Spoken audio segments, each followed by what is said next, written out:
वित्त मंत्री निर्मला सीतारमण ने लोकसभा में नया इनकम टैक्स बिल 2025 पेश कर दिया है।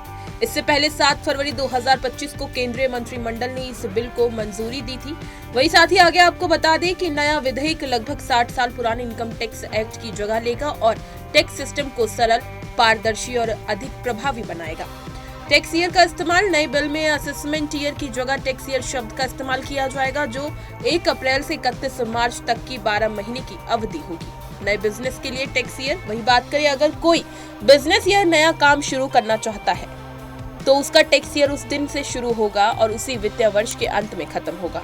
सुधारी गई कानूनी भाषा को लेकर अगर बात करें तो नए बिल में कानूनी शब्दों को आसान और छोटा किया गया है। वहीं साथ ही आगे आपको बता दें, पुराने 823 पन्नों के मुकाबले नया इनकम टैक्स बिल 622 पन्नों में तैयार किया गया है। चैप्टर्स और सेक्शन बढ़ाए गए हैं। बिल में चैप्टर्स की संख्या 23 है, लेकिन सेक्शंस 298 से बढ़कर 536 हो गए हैं। शेड्यूल्स की संख्या 14 से बढ़कर 16 हो गई है। वहीं पुराने कानून में मौजूद जटिल स्पष्टीकरण और प्रावधान हटा दिए गए हैं, जिससे इसे समझ पाना आसान हो गया है। क्रिप्टो करेंसी जैसे वर्चुअल डिजिटल एसेट्स को जब अनडिस्क्लोज्ड इनकम के तहत माना जाएगा। डिजिटल ट्रांजैक्शन और क्रिप्टो एसेट्स पर कड़े प्रावधान पारदर्शिता बढ़ाने और टैक्स चोरी को रोकने के लिए लागू किए गए हैं।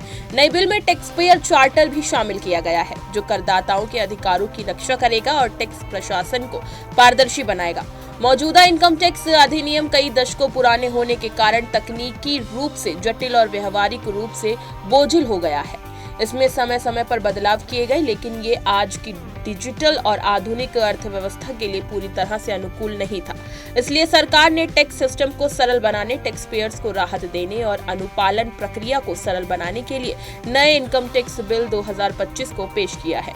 वित्त मंत्री निर्मला सीतारमण ने बजट 2025 में नए टैक्स स्लैब की घोषणा की थी, जो इस तरह से है, जिसमें आपको बता दें कि 4 लाख रुपए तक कोई टैक्स नहीं, वहीं 4 से 8 लाख रुपए तक 5% और वहीं 8 से 12 लाख रुपए तक 10%, वहीं 12 से 16 लाख रुपए तक 15%, 16 लाख से 20 लाख तक की बात करें तो 20% टैक्स और वहीं 24 लाख से अधिक की बात करें तो 30% टैक्स। इससे पहले नो टैक्स सीमा 7 लाख रुपए थी, जिसे बढ़ाकर 12 लाख रुपए कर दिया गया है। इस बदलाव से मध्यम वर्ग को बड़ी राहत मिलेगी, क्योंकि उनकी कर योग्य आय पर पहले से कम टैक्स लगेगा।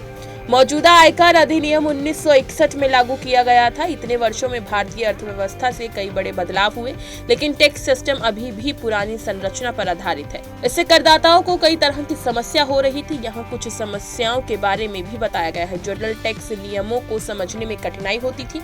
टैक्स रिटर्न भरने और अनुपालन में बढ़ी हुई प्रशासनिक परेशानियां होती थी।